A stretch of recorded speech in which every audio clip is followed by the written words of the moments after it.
Le péché d'Adam a rompu cette alliance édénique, conditionnée avec Dieu, et ce péché a conduit l'humanité à l'état de déchéance. Mais Dieu allait bientôt conclure une seconde alliance de rédemption inconditionnelle avec Adam et Ève. Genèse 3, 14, 24.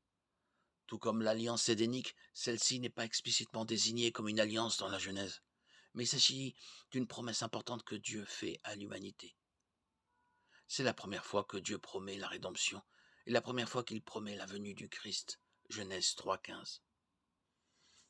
Après à peine 3 chapitres dans ce livre étonnant, Dieu nous fait déjà espérer l'arrivée d'un Rédempteur.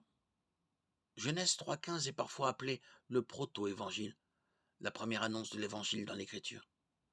La promesse de Dieu à Ève, selon laquelle la semence du serpent écraserait le talon de la semence d'Ève, mais que la semence d'Ève écraserait la tête de la semence du serpent, préfigure que Satan allait blesser le Christ sur la croix, mais que le Christ devait triompher de Satan sur cette même croix.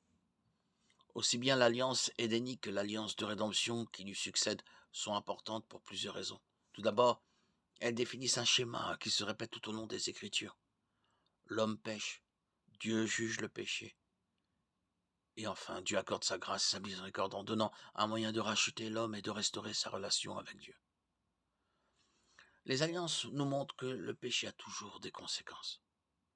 Il est important de comprendre les différentes alliances de l'Ancien Testament et leurs relations mutuelles pour comprendre la relation de Dieu avec son peuple et lui ainsi que son plan de rédemption tel qu'il est révélé dans les Écritures.